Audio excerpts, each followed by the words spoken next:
Viego Reroll is one of the strongest builds in the current meta. Let's break down the key conditions to guarantee yourself a top 4 when you try out this build. Welcome. We're back with another TFT breakdown. This time it's Viego Reroll. The reason why this build is so strong in the current meta is that if you get a Viego early, especially with a Rage Blade, it absolutely decimates boards. So we're going to break down everything you need to know about the build so you can transition from that early game lead that you have with Viego into the 6 Soul Fighter reroll 3-star Viego, hopefully an artifact item, fully kitted out, stretchy arms power up build that you can essentially top 1 with. Top 4 is almost guaranteed if you 3-star the Viego. So let's break it down, let's jump into it. We're going to start off with items. Okay, so for items, we're going to start by talking about the basic standard items that you're going to be playing with Viego just on a random standard game when you get an early Viego. So it's going to be Rage Blade, it's going to be Edge of Night, and it's either going to be JG, so Jeweled Gauntlet, or you can do Giant Slayer. Both work, both are great options depending on what you get. If you have a sword left over and a bow, you can go Giant Slayer.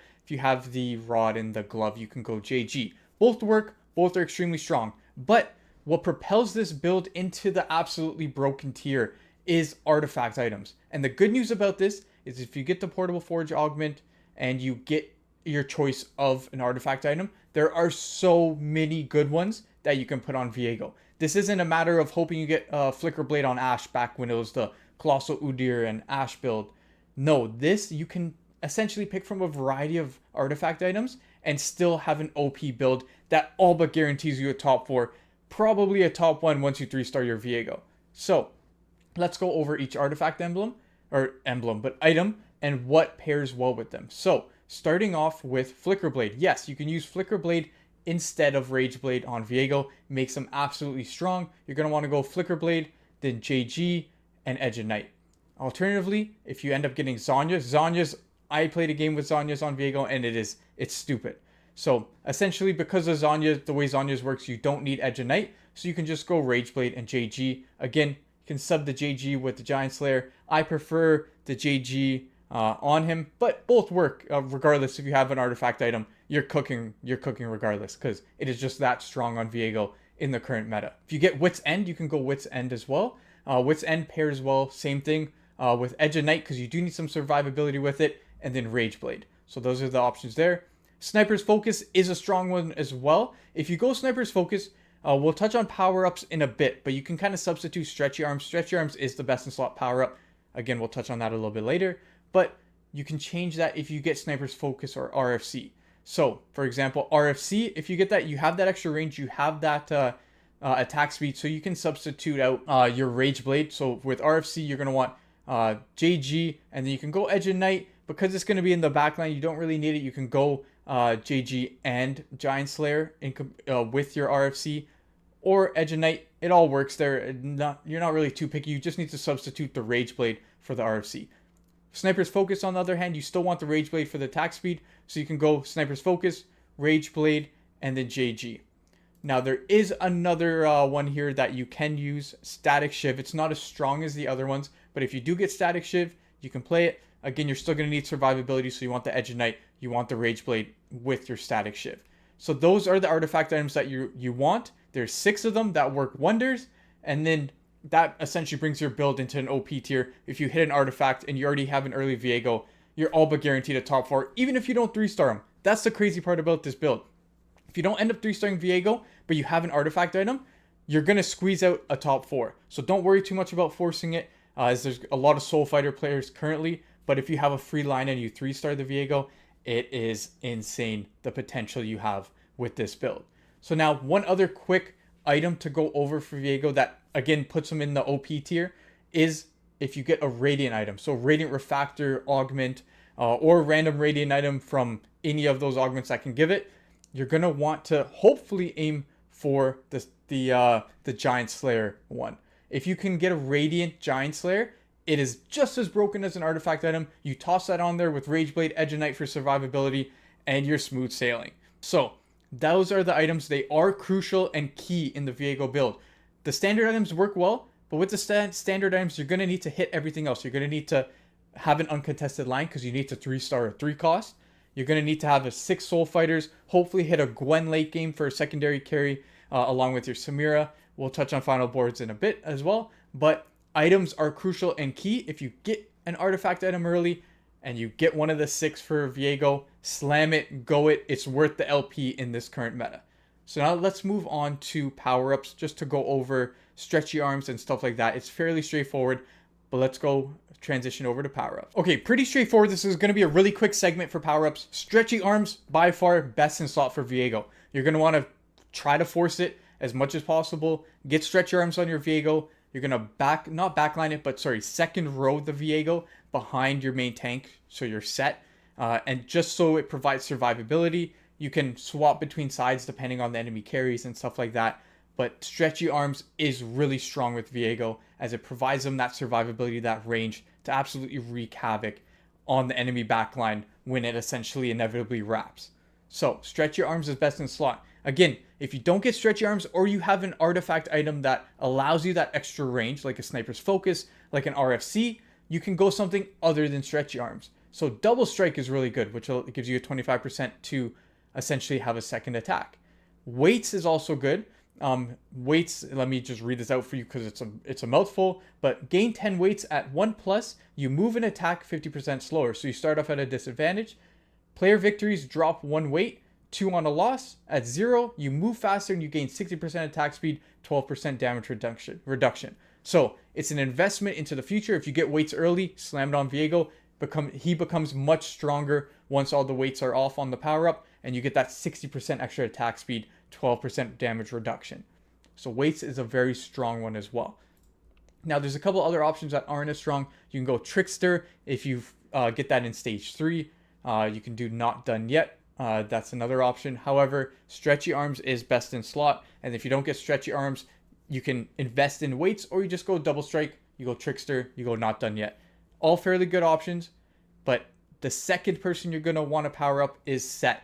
The reason why is because Set's going to be directly in front of your Viego. 9 times out of 10, it's going to be the stretchy arm power up you have on Viego. So you want that survivability. You want Set to take the aggro of the enemy carry to allow your Viego to ramp up with stretchy arms before getting targeted themselves. Again, they're going to have their own survivability with Edge of Night, but you want to make sure your Viego survives. By doing so, you're going to need a 3-item set, which we'll touch on really quickly. It's just standard tank items, so nothing too exponential in that regard. But the best in slot power-ups for Set, you can go Resistant. Resistant's a really strong one. You can go Body Change. That's very powerful right now. Round 2 is great. Regenerative. Any of the standard strong tank power-ups currently work well. You can even go Selfish if you need to. If you don't find any other ones, you should find the other ones for Set. You don't want Unstoppable in this build. Now, the reason why is because if you do have Unstoppable on Set, it will essentially do that running dash and stun, but it takes aggro off of it and potentially onto Viego. So, no Unstoppable. That's the key here for Set.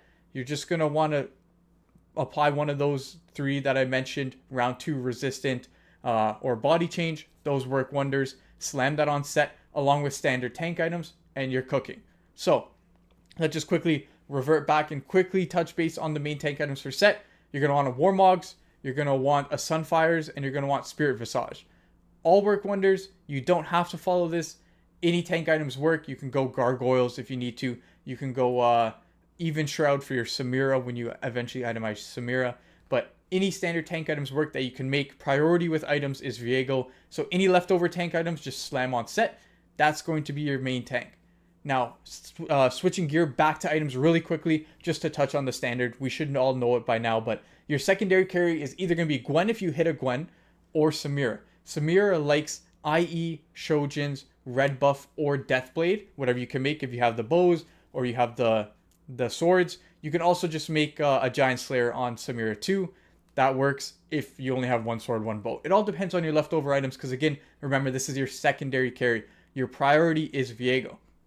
Same thing goes. If you get a lot of magic items as your secondary item carry and you have a Gwen, then you can go the Gwen items. You can go Edge of Night on Gwen. You can go Void Staff. You can go Morello's. Those are her best in slot. It all varies game to game depending on what items you get for your secondary carry. Do you get AD items? Do you get lots of tank items? Do you get magic items?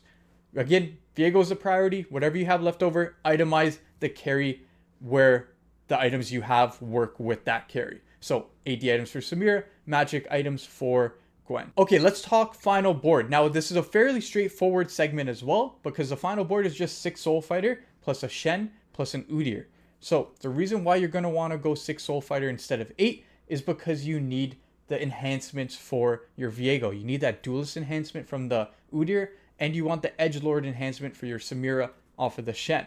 It also works well with the Bastion buff that Shen provides for your front line, and the Juggernaut from the Udyr to your set. So 6 Soul Fighter is the build unless you get an emblem. If you get an emblem, you can go 8. You can see from the gameplay in the background, I end up getting 2 emblems, which allows me to go 8 Soul Fighter without compromising my build. However, you're going to want to stick to 6 most of the time unless you get that emblem, and you can potentially go 8, maybe sacrifice that Shen. Regardless, you're going to want to go 6 Soul Fighter with Shen and Udyr up top as the only non-Soul Fighters. Now, it gets very flexible in terms of the Soul Fighter here. Your chances are rolling at 7, you're not going to find a Gwen every game. If you find the Gwen, great, slaughter in there. Make sure you have the Lux to provide the Sorcerer buff. However, if you don't find the Gwen, you can just have Callista or Neferi, dependent on which you have kind of at that moment 2-starred. Just toss that into the board and have the 6 Soul Fighter going to propel your Viego, because the main thing is your Viego. Your Viego needs that Udyr Duelist buff to allow for the max damage possible. So it's a straightforward build. At level 7, you don't need the Shen. At level 8, you put the Shen in for that Edgelord buff with your Samira, as they're probably going to be your secondary carry, since chances are you're not finding a Gwen every game. And that's as simple as that. 6 Soul Fighter, a Shen, and an Udyr is the only outliers, and that's your level 8 board. If you end up going level 9, then sure, if you make it to level 9, completely high roll game, you can put an 8 Soul Fighter. That really propels the build, but most of the time you're going 6 Soul Fighter without an emblem. Okay, let's get into the Augments section. This is always the juiciest section for all these videos because they're the most important. Strong Augments separate a 5th and a 4th. So depending on the build you're doing, it doesn't matter. A good augment choice always secures you that LP. So make sure you're picking the right augments with the right builds, and that's what these videos are primarily for, to help you choose the right augments. So best in slot for this one, of course, is Portable Forge or Living Forge. Living Forge is the prismatic version of Portable Forge. You just get an extra one every 8 combat rounds, I believe.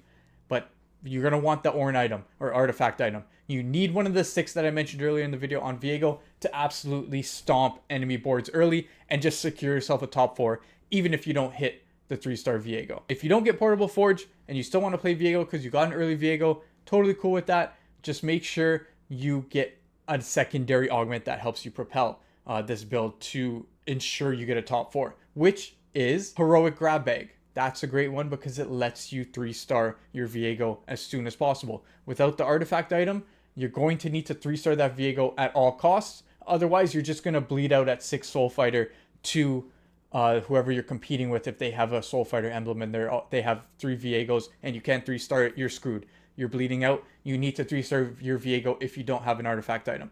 So any Heroic Grab Bag available, the silver one, the gold one, choose it. Prismatic Ticket is awesome as well. It allows you to find that Viego once you hit level 7, or Shopping Spree.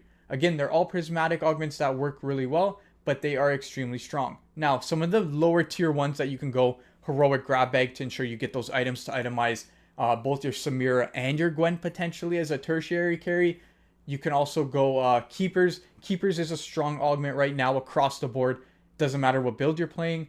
You can go Overheal, any kind of combat augment like that to allow for your Viego to stay alive. It's all about sustain and providing that damage out. So those are some augments just you can choose with this build. It's not too picky once you get to the tertiary tiers of the augments. The main ones and the main focus are going to be the artifact ones. So Portable Forge, Living Forge, Latent Forge, and anything that allows you to 3-star your Viego. So Prismatic Ticket, Heroic Grab Bag, Shopping Spree, stuff like that.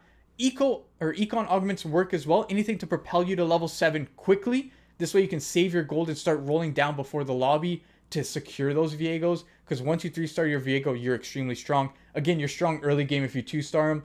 But regardless, you're going to want to propel yourself to level 7 and then 3-star that Viego. If you don't get an artifact augment, go for one that allows you to get to level 7 quick, or 3-star your Viego quick. Those all work. Now, the outlier is a Radiant Refractor augment. You're going to need that if you don't have an artifact item and it's in the prismatic tier. it is astronomically strong in this build. Like we mentioned in the item section, you need that Radiant Giant Slayer. If you get it and you don't have an Orden item, you save the game. Even if you don't 3-star the Viego, you are cooking. So that is another augment you can go in addition to all the other ones. Now let's move on to the strategy portion of the video just to end it off. Now, early game, you're going to want to play this build when you get an early Viego. The point of this build is that Viego's strong early. Viego 3-star is strong late with artifact items. So having an early Rageblade and early Viego really propels you on a win streak. Toss in any other soul fighters, any other strong champions like a Garen, a Rel combo, Aatrox, Zac combo, that kind of stuff. It's astronomically strong early with that Rageblade. So this build, you're going to be going if you get a Viego early. Otherwise, don't even look at it. It's too contested. But play what the game gives you. That's what I preach in all these videos. But when you get Viego early in this meta, play him. That's the strategy you're going to look for. If you have them, you'll be able to win as many rounds early as you can, or your lobby allows, because every lobby is different. But you should be winning more than you're losing, which will allow you to save your gold. Save your gold. Don't roll for anything, because the goal is to go level 7 and just slow roll with 50 gold until you hit that 3-star Viego. Once you hit it and you have the items, you are smooth sailing to some free LP. So hope you guys enjoyed this video breakdown. Let me know in the comments below how this build's been working for you in the meta. It's been working great for me. And if you haven't already and you made it this far, please like the video and subscribe to stay up to date on everything TFT related. We're going meta, we're going patch note breakdowns. Those are the main things on my channel currently. So if you enjoy all that, subscribe below and I'll see you on the next one. Good luck on the grind.